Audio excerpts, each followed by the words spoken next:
오늘 함께 나누신 말씀 보내심 받은 자로 살아가기 위하여라는 제목으로 본문 요한복음 20장 21절에서 23절입니다. 우리 다 같이 한 목소리로 함께 읽도록 하겠습니다. 시작. 예수께서 또 이르시되 너희에게 평강이 있을지어다. 아버지께서 나를 보내신 것 같이 나도 너희를 보내노라. 이 말씀을 하시고 그들을 향하사 숨을 내쉬며 이르시되 성령을 받으라. 너희가 누구의 죄든지 사하면 사하여질 것이요 누구의 죄든지 그대로 두면 그대로 있으리라 하시니. 아멘.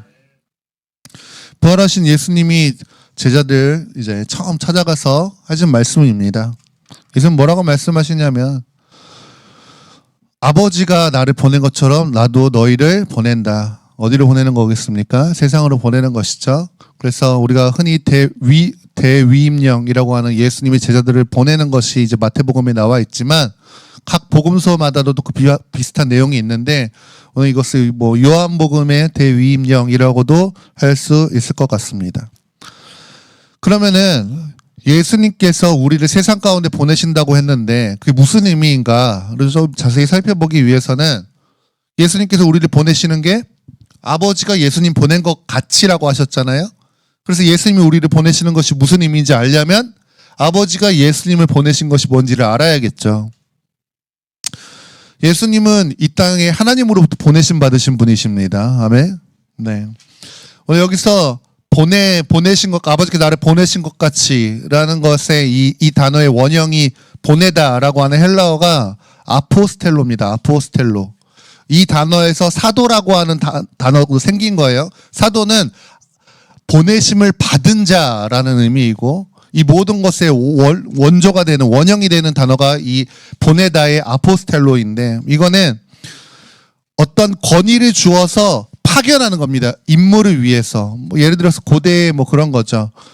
로마가 많은 나라들을 정복하였기 때문에 황제가 그 모든 것을 다스리기 어려우니까 어떤 정복한 곳에 황제의 뜻대로 그것을 다스리기 위하여서 황제의 모든 다스리는 권한을 주어서 총독을 그곳에 세우거나 아니면 사령관을 보내거나 이랬을 때 그들을 황제의 모든 권한을 부여해서 아포스텔로 했다. 보냈다. 그들은 보내심 받은 자다. 그런 의미가 되는 겁니다. 그래서 보냄을 받은 사람이 결정한 모든 것들을 보낸 사람의 결정과 똑같다라고 인정해 주는 거예요. 그 권한을. 요즘 시대로 말하면은 대사와도 비슷할 수 있겠죠.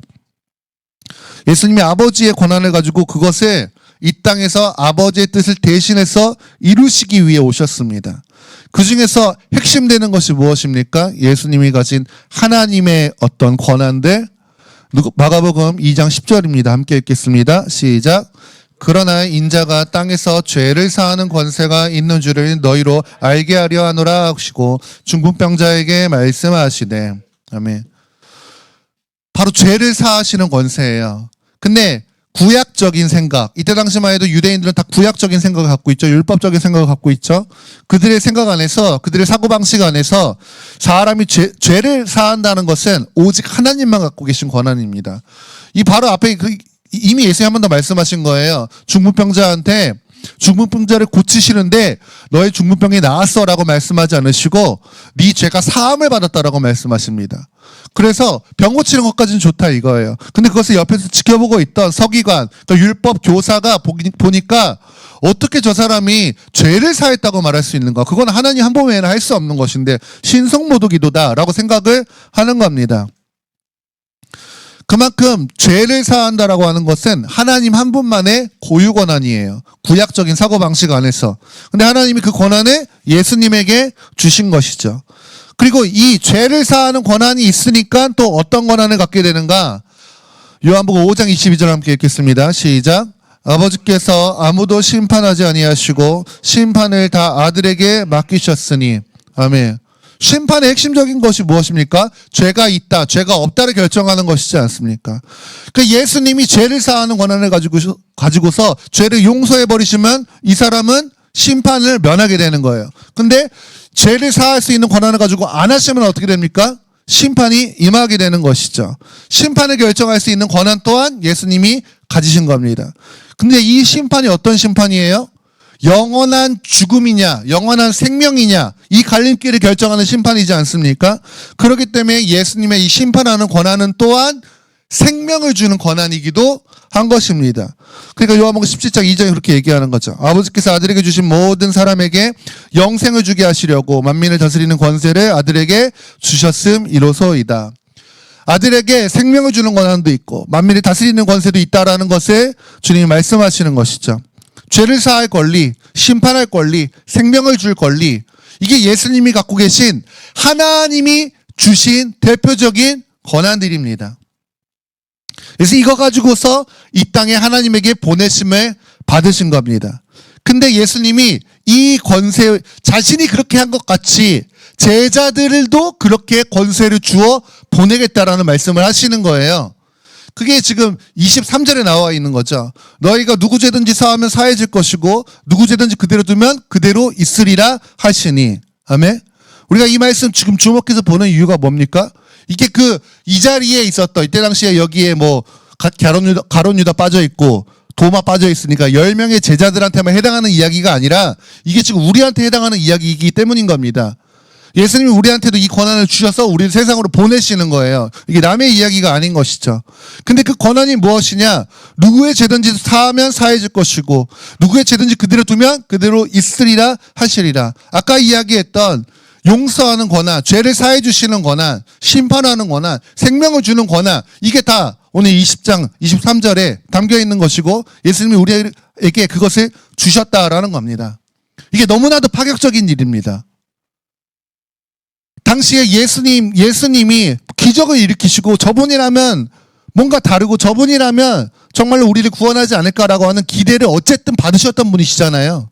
사람들의 기대를 마지막에 주님이 들어주지 않으셨을 뿐이지. 그 예수님조차도 그 능력이 있으시고 기적을 일으키시고 하늘의 가르침을, 세상의 선생들과 전혀 다른 가르침을 가르치시는 예수님조차도 네 죄가 사하였다라고 말하니까 신성모독이다 했어요. 근데 제자들이 저런 말 하고 다닌다고 생각해 보십시오. 예수님께서 나에게 사람의 죄를 사하고 그대로 두면 그대로 있는 권한을 주셨다. 내가 그렇게 보냄을 받았다라고 이야기해보라고 해보십시오. 어떻게 되겠습니까? 제자들은 뭐 바로 그냥 십자가 바로 죽여버리려고 하겠죠. 파격적인 이야기입니다. 예수님이 제자들한테 그 권한을 주시는 것이 맞는데, 그리고 그들을 통하여서 이제는 확장되게 하려고 하시는 것인데, 근데 이 부분에서 강조하고 싶으신 것은 뭐냐면은 이 파격적인 권한이 제자들 스스로에게서 난 것이 아니라 예수님이 주는 권한이야 라는 것을 강조하기 위해서, 아까 우리가 21절 보면은 이렇게 되어 있죠. 보내셨다라고 하는 표현이 두 가지가 되어 있어요. 아버지께서 나를 보내신 것 같이가 있고, 내가 너희를 보내다라고 하는 표현이 두 가지가 있는데, 이 두 가지 단어가 다릅니다. 아버지께서 예수님을 보냈을 때는 아까 이야기했던 것처럼 아페스텔켄이라고 되어 있는데, 이거는 아포스텔로가 원형인 단어예요. 그러니까 우리가 아까 앞에 살펴보았던 그 단어인 거고, 내가 너희를 보내노라, 예수님이 우리를 보내노라 할 때는 펜포라고 하는 단어를 사용하셨습니다. 좀 다른 단어이죠. 펜포라고 하는 단어는 어떤 의미냐면은 전령을 보내다, 편지를 보내다, 이런 의미예요. 보내긴 보내요. 내 뜻과 내 의사를 담아서 보내는 건 맞아요. 내 뜻을 실행하는 거 맞아요. 보냄 받은 사람이. 근데 강조점이 좀 다릅니다.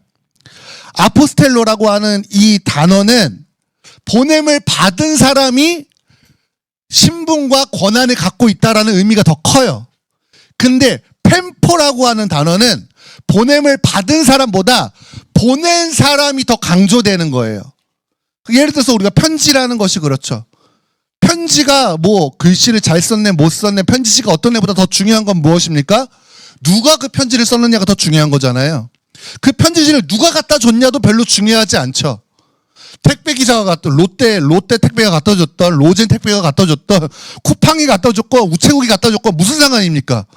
누가 그걸 써서 보내느냐가 중요한 것이지. 그러니까 펜포의 의미는 이거를 누가 보내느냐가 더 강조되어 있다라는 겁니다. 그 제자들한테 권한을 주어서 보내는 건 맞는데 그 권한의 출처가 누구야? 이 권한 누구로부터 난 거야? 이거를 강조하는 단어인 거예요. 그래서 제자들이 죄를 사하는 사역할 때 이게 제자들 스스로 지들이 잘나서 죄를 사하고 뭐하고 이러는 게 아니라 이거는 예수님이 그렇게 결정하시니까 이들이 결정하는 것이고 예수님이 그대로 두니까 이들이 그대로 두는 그러니까 제자들의 그 모든 결정에 그 책임은 나야. 그 권한은 나로부터 난 거야. 라는 권위의 우상, 보호를 주님이 하고 계시는 겁니다. 그래서 제자들이 당신의 손처럼, 당신의 발처럼, 당신의 입으로서, 당신의 뜻, 당신의 심판, 당신의 생명을 주는 구원을 전하는 존재로 보내신 거죠. 그렇게 제자들을 보낸 것처럼 우리도 주님이 세상 가운데 보내셨다라는 겁니다.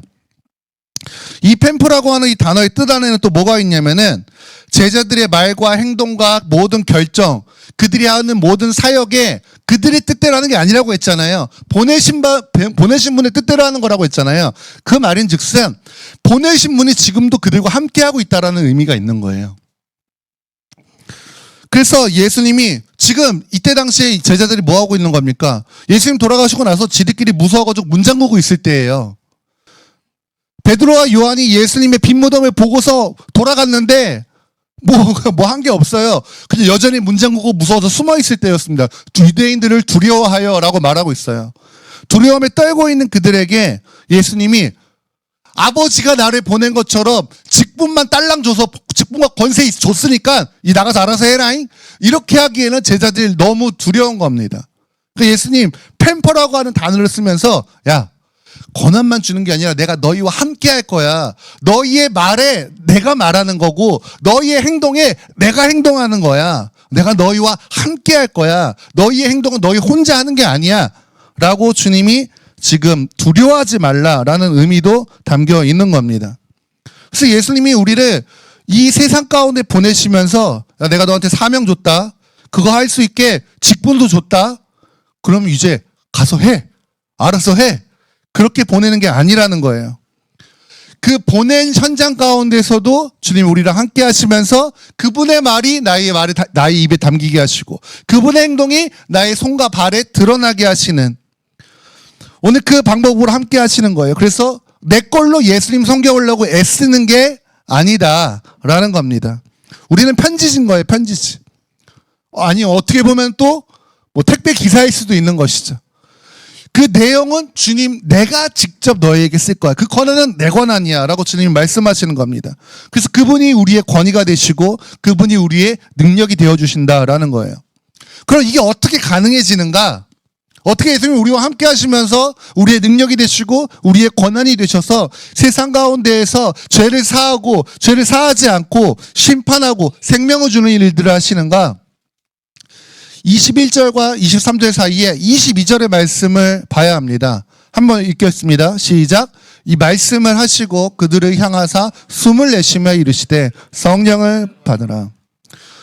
이 말씀이 해석이 다양한 구절입니다. 어떻게 다양하냐면은 어떤 사람들은 이 사건이 예수님께서 드디어 제자들에게 성령을 주신 사건이다라고 봐요. 그렇게 볼만한 게 예수님께서 그들을 향해 숨을 내쉬며라고 하는 이 내쉬며의 그 헬라어가 히브리어를 헬라어로 번역했을 때에 창세기에서 하나님이 천지를 창조하시고 생기를 불어넣으신 것과 똑같은 단어예요. 그러니까 성령을 보내신 것이다. 그리고 또 성령을 받으라라고 말씀하시니까 성령을 보내시면서 성령 받아라 라고 하신 구절이다 라고 해석을 하기도 합니다. 그래서 이 사건이 1차적으로 성령이 그 안에 들어오시는 사건. 그럼 오순절 성령 사건은 뭐 이로부터 50일 뒤에 오순절이 오거든요. 50일 뒤에 있을 오순절 성령 사건은 무엇이냐? 그 사건은 권능의 성령이 임하시는 사건. 이 사건은 우리를 거듭나게 하시는 성령의 사건. 이렇게 보는 사람들이 있습니다. 이거 대부분 순복음 계열, 오순절 계열에서 주장하는 거고 아니면 뭐 세대주의에서 주장하고 뭐 이런 말인데 그럼 이게 정말로 성령이 제자들에게 임하신 사건인가? 우리가 좀 이 부분에 있어서 우리의 신앙을 좀 정리하기를 원합니다. 먼저 말씀드리면은 그러면은 너는 무슨 주의냐라고 했을 때 저는 아무 주의가 아니에요. 그 뭐 전통 개혁주의 신앙이냐? 전통 개혁주의 신앙 하면은 뭐 칼빈 뭐 이런 거 이야기하는 사람이고 뭐 그럼 뭐 이렇게 뭐 여러 가지가 있어요. 그러면은 너는 무슨 주의인데?라고 얘기했을 때 굳이 말씀을 드리면 침례교는 오직 성경입니다. 어떤 사람의 기조를 따라가지 않아요. 제가 오늘 이 부분을 무슨 뜻인가를 살펴보기 위하여서 어디에서는 뭐라고 제가 대부분 그렇게 합니다. 어디에서는 뭐라고 이야기하나도 보지만 핵심은 지금 이 성경 자체가 말씀하고 있는 것이 무엇인가를 살펴보기 위해서 애를 쓴단 말이에요. 그 연구를 한단 말이에요. 저는 성경 자체가 말씀하시는 것이 중요합니다. 그리고 이 맥락 안에서 지금 무슨 의미인가 맥락 모르고 단어만 꼬투리 잡고서 이야기하는 사람은 미련한 사람이죠. 바보입니다. 바보. 맥락을 이해할 수 있어야죠. 오늘 이 맥락에서 예수님이 하시는 말씀이 무엇인가를 이해하는 것이 중요한데 요한복음 20장 22절 이 말씀을 성령 침례의 사건으로 보기에는 조금 어려운 이유들이 있습니다. 요한복음 16장 7절 한번 읽어보시겠습니다. 시작. 그러나 내가 너희에게 실상을 말하노니 내가 떠나가는 것이 너희에게 유익이라. 내가 떠나가지 아니하면 보혜사가 너희에게로 오시지 아니할 것이요 가면 내가 그들을 너희에게 보내리니. 아멘. 예수님이 지금 보혜사 성령님을 보내시는 조건에 대해서 이야기하시는 거예요. 그 조건이 뭐죠? 내가 너희를 떠나면입니다. 여기서 예수님께서 떠나신다라는 것을 무엇을 말하시는 것이냐? 10절에 보면 알 수 있죠. 의에 대하여 내가 아버지께로 가니 너희가 나를 다시 보지 못함이여예요. 이 말은 무슨 말이냐면 승천을 말하는 거예요. 부활 이후에 승천하시는 사건을 이야기하는 겁니다. 근데 아까 우리가 보고 있었던 요한복음 20장의 상황은 예수님이 부활하신 이후에 아직은 승천하시지 않으신 상황이죠. 그 17절에도 보면 무엇입니까? 너는 내 형제들에게 가서 이르되 내가 내 아버지 곧 너희 아버지 내 하나님께 곧 너희 하나님께 올라간다. 곧 올라갈 거지 아직은 가지 않은 상태라는 거예요. 근데 아까 요한복음 16절 보면은 내가 아버지께로 가지 않으면 보혜사 성령을 보내줄 수 없어. 내가 가야 보혜사를 보내줄 수 있어라고 주님 분명하게 말씀하셨죠. 주님 우리처럼 말을 이랬다 저랬다 헷갈리게 하시거나 바꾸는 분이 아니십니다. 그 말인즉슨 지금 요한복음 20장 상황은 아직 예수님이 성령을 보내실 수 있는 상황이 아니라는 거예요. 예수님 말씀하신 조건상 아직 되지 않았다라는 것을 알 수 있는 거죠. 또 요한복음 20장 22절에 어떤 상황이 있냐면은 지금 예수님이 우리가 아까 읽었던 본문의 상황에 보면은 한 명이 비어요. 제자들 중에. 누가 빕니까? 도마가 비어요. 도마가 이 자리에 없잖아요. 그래서 그 다음에 보면은 또 도마까지 껴있는 그 자리에 와서 예수님이 짠하고 나타나시고 그 사이에 도마가 예수님 부활하셨어. 나타난 거 우리가 봤어. 그러니까 나는 몰라. 나는 구멍난 손가락 넣었다 뺐다 하기 전에 못 믿어. 그러니까 예수님이 자 여기 있다 하면서 보고라도 믿어라. 만져보고 믿어라. 그게 복 있다. 뭐 이거 하시잖아요. 그 말인즉슨 예수님 지금 성령 받아라라면서 숨을 내쉬신 그 순간에 도마는 없었다라는 이야기예요. 그러면은 도마는 중요한 사람이 아니기 때문에 그 자리에 없어도 되는 겁니까? 뭐 이런 이야기가 될 수 있는 것이죠. 지금 왜 제자들이 이렇게 1차적으로 성령을 받고 그럼 이게 성령을 받은 사건이라면 제자들이 1차적으로 성령을 받고 2차적으로 권능을 받고 이 사건이 제자들이라고 하는 교회를 대표하는 사람들에게 이 사건이 꼭 일어나야만 하는 대표성을 갖고 있기 때문이다라고 한다면 그 자리에 도마가 있었어야 됐어요. 도마가 없는 자리에서 주님이 그 말씀을 하시면은 안 됐어요. 그렇기 때문에 오늘 이런 것들을 다 합하여서 봤을 때 그리고 만약에 그럼 이 자리에서 도마가 성령을 안 받았으면 도마는 언제 성령 받아요? 그럼 이렇게 얘기할 수 있겠죠. 오순절 때 그때 받았을 거야. 그때 한꺼번에 받았을 거야. 그러면 다른 제자들도 그때 받으면 됐잖아요. 그렇죠? 그리고 심지어 이때 20장 상황에서 성령 받고 나서 사도행전에 오순절이 이르기까지 50일 기간 동안에 이들이 성령 받은 자답게 행동이 없어요. 오히려 21절에 가면은 이거 다 해놓고서도 부활한 예수님 만나놓고도 고기 잡으러 가야겠다라고 하면서 고향으로 돌아가는 일들이 일어나지. 그러니까 이 상황을 성령 받았다라고 보기 지금 제가 말씀드린 것들 통해서 봤을 때 어렵다라고 볼 수 있는 거죠. 그러면 요한복음 20장 22절에서 예수님께서 숨을 내쉬면서 성령 받으라 하신 이 구절은 뭐라고 봐야 되냐? 50일 뒤에 오순절에 있을 그 성령을 받아야 되는, 성령이 임하실 그 사건을 주님께서 예언적으로 말씀하신 사건이다, 예표적으로 보여주신 사건이다 라고 볼 수 있는 거죠. 아까도 말씀드린 것처럼 여기서 숨을 내쉬며 22절에서 이 단어가 신약 성경에 단 한 번 딱 사용됐어요. 한 번. 그 20장 22절에. 근데 히브리어를 헬라어로 바꾼, 그러니까 구약 성경을 헬라어로 번역한 70인역이라고 하는 성경에서는 에스겔서 37장 9절에 똑같은 이 단어를 사용합니다.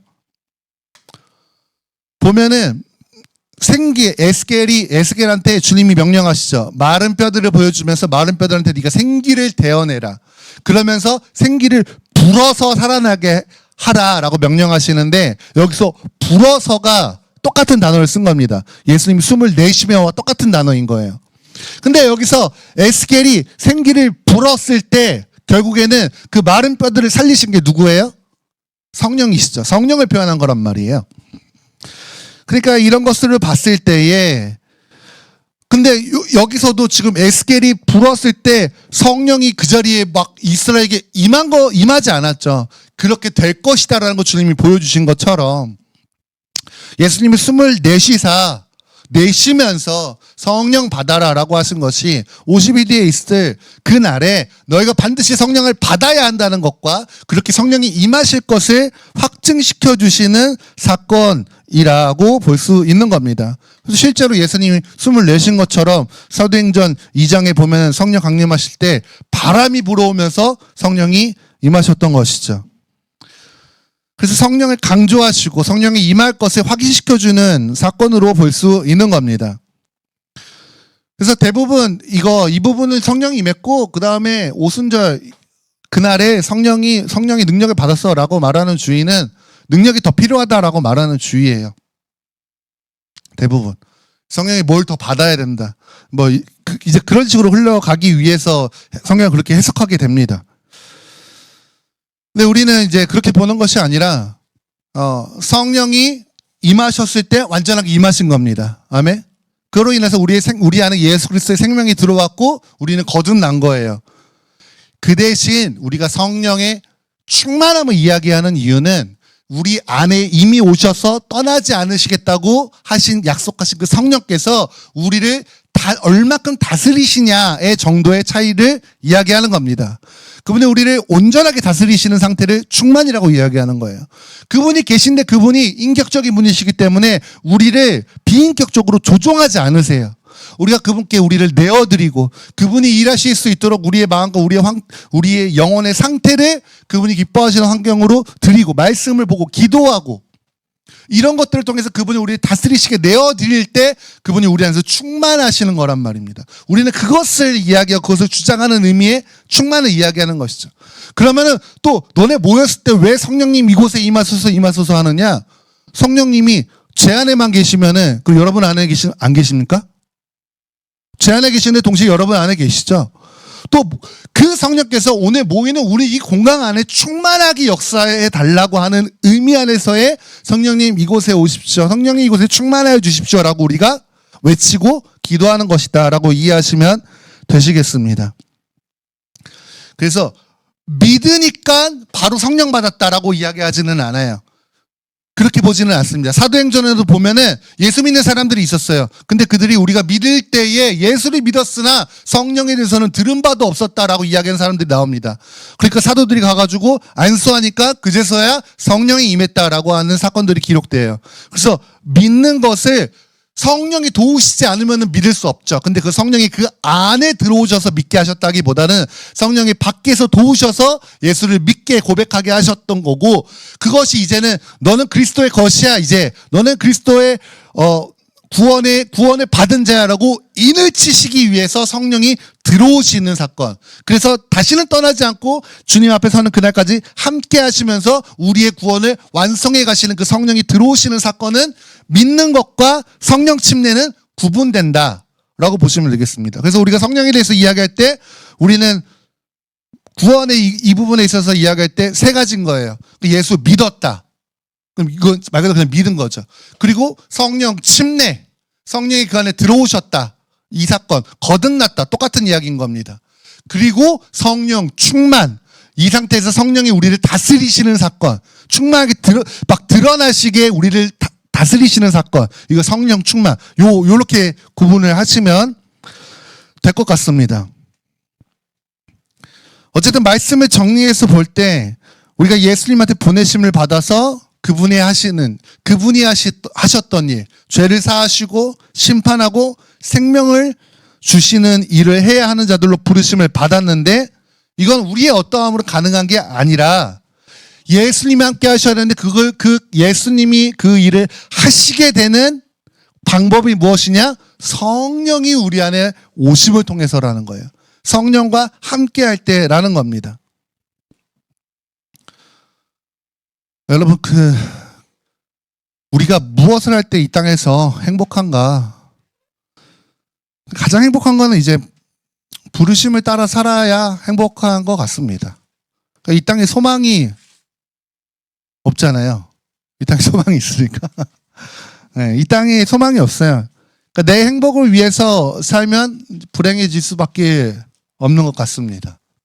뭐 그렇게 오래 산 거 아니라고 생각해도, 성경이 말하는 바를 보아도 그렇고, 다른 사람의 인생을 엿보아 봐도 그렇고, 짧은 인생에서 내려지는 결론도 그렇습니다.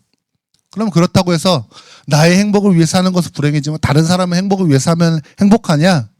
그것도 그렇지 않습니다. 자식을 위해 산다고 행복해지는 것도 아니고 남편 아내를 위해 산다고 해서 행복한 것도 아니죠. 결국 우리의 행복은, 우리의 참 만족은 어디에 있냐? 나를 지으신 분의 목적에 맞게 살 때 행복한 거예요. 네? 그게 창세기 1장 1절을 믿는 믿음입니다. 태초에 하나님이 천지를 창조하시고 하나님이 나를 만드신 토기장이라는 것을 믿는다면, 나를 빚으신 토기장이가 쓰고자 하는 그 상태로 살 때에 내 영혼에는 진짜 만족이 있을 수밖에 없다라는 겁니다. 그 우리를 지으신 분께서 우리에게 아들을 보내시고, 그 아들이 이제는 그 아버지의 뜻대로 우리를 세상 가운데 보내시는 거예요. 그 뜻에 맞게 사는 게 행복한 거예요. 우리한테 죄를 사하는 권세를 주셨다라고 합니다. 우리가 어떻게 죄를 사해 줍니까? 너 가서 네 죄를 사하노라 이런다고 해서 죄가 사해지는 것이 아니죠. 우리가 죄를 사하는 권세를 가졌다라는 것은 죄가, 그 사람이 더 이상 죄의 저주 안에 있지 않도록 복음을 전해주는 것이죠. 아멘? 이게 여러분에게 있는 능력입니다. 그래서 복음을 가볍게 여기지 마십시오. 복음을 알고 있다라는 것을 별것 아닌 걸로 여기지 마십시오. 교회 안에서도 복음은 무시당하고 있어요. 근데 복음을 진짜 제대로 복음대로 알고 있다면 그 한 사람의 인생을 바꿀 수 있는 거예요. 아버지께서 아들에게 주신 권세가 우리에게 동일하게 왔는데 어떻게 왔냐? 복음이라고 하는 압축된 그 능력으로 우리에게 온 겁니다. 그 안에 죄를 사하거나 아니면 그대로 둘 수 있는, 이게 그냥 죄를 사하거나 그대로 둔다라고 말하니까 가벼워 보이지만은 쉽게 말해서 이 사람 지옥 가거나 천국 보낼 수 있는, 근데 그게 그냥 죽음 이후에 언젠지 알지 모르는 그날 이후에 그것만 이야기하는 게 아니잖아요. 이 땅에서의 삶 또한 완전히 바꿔버릴 수 있는 능력, 복음이 우리에게 주어진 능력이다라는 겁니다. 이거 우리에게 주님이 맡기셨어요. 그래서 이걸 사용하면서 살아갈 때 우리의 부르심을 이룰 수 있는 겁니다. 이 복음을 가지고 복음의 뜻대로 복음을 전하면서 살아가는 거. 근데 이게 성령이 아니시고는 담대하게 할 수 없다라는 거예요. 제자들에게 말씀하셨어요. 네가 이제는 이렇게 살아라. 나가서 내가 너한테 죄를 사하거나 사하지 않은 권세를 주었다. 아버지가 나를 보내신 것처럼 내가 너희를 보낸다라고 말하지만, 아까 살펴본 것처럼 그 순간이 성령을 보내신 게 아니라 50일 뒤에 성령이 진짜로 임하시기 전까지 제자들 여전히 그 사명대로 살지 못했습니다. 성령이 임하시니까 이제 부르심대로 살 수 있게 된 것이죠. 오늘 말씀을 정리하기 원합니다. 여러분 안에 성령 계시죠? 아멘. 네, 의심하지 마십시오. 의심하지 마십시오. 성령이 우리 안에 오셨습니다.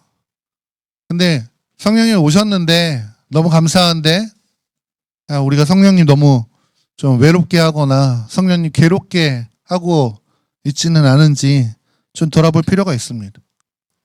우리 성령님께 사로잡혀야 됩니다. 성령 충만해서 제가 계속 말씀드리죠. 능력 부리고 나 잘난 척 하려고 내 신앙 뽐내려고 성령 충만해야 되는 것이 아니라 이거 돼야지 우리가 부르심대로 살 수 있기 때문입니다. 제자들도 마찬가지였다니까요. 3년 반 훈련 받았어요. 뭐 이 땅에서 뭐 훈련 좀 받았다고 하는 사람도 3년 반에 내리 합숙하면서 훈련 받는 사람 사실 그렇게 많지는 않습니다. 뭐 대학교, 대학원 뭐 아닌 거 뭐 박사 뭐 다 다녀도 그거 다 해봤자 공부하는 시간은 얼마 되지 않고 그거를 예수님 앞에 온전히 훈련받은 시간이라고 말할 수 있는 것도 아니고 제자들 훈련 제법 받을 만큼 받은 거예요. 3년 반 별거 아닌 것 같아도 예수님 앞에서 예수님이 행하신 그 기적과 그 말씀을 그 앞에서 바로 코앞에서 그 예수님의 호흡을 느끼면서 들을 수 있었던 제자만큼 훈련받은 사람 사실 이 땅에 없을 겁니다. 근데도 성령이 임하시지 않으면은 아직 되지 않는 겁니다. 우리 안에 그 성령이 오셨습니다. 근데 오셨어도 그분이 우리를 다스리시지 않으면은 여전히 우리는 이전과 같은 삶을 살 수 있는 겁니다. 예수님이 우리에게 얼마나 놀라운 복음을 주셨는지 모릅니다. 우리에게 엄청난 복음을 주신 겁니다. 이게 우리의 권세예요. 이게 우리의 권세예요. 목사라는 직분 받냐, 집사라는 직분 받냐, 장로냐, 전도사냐 이게 권세가 아니고 이게 무슨 의미가 있습니까? 아무 의미 없습니다. 복음 얻고 복음 전하지 않으면 이거 있는 게 저주죠. 있는 게 저주입니다. 받았다라고 하는 게 저주예요. 차라리 안 받았으면 책임이라도 덜었을 텐데 받아놓고 책임은 받았는데 복음 없어서 복음 전할 줄도 모르고 결국 우리의 권세는 다른 게 아니라 복음입니다. 복음 있잖아. 너네도 복음 있잖아. 저와도 주희도 그치. 그게 내가 목사가 받은 게 권세가 아니라 주아 네가 중학교에 복음을 가진 사람이라는 게 네 권세야. 너의 신분이야. 너희들의 신분이야. 이거 가진 사람. 근데 세상은 안 알아주지. 와 주아야 너 복음 가졌어? 이렇게 안 해주지. 무슨 상관입니까? 하나님이 예수님이 그렇게 우리를 보내셨다라고 말씀하시는데 복음이 능력입니다. 그 안에 여러분 자부심을 갖고 계십시오. 근데 이 복음이 내 안에 이루어지고 이 복음이 나를 흘러 넘쳐서 증거가 되고 이거는 또 갖고 있는 것과는 다른 문제인 겁니다. 성령의 충만함을 받아야 돼요.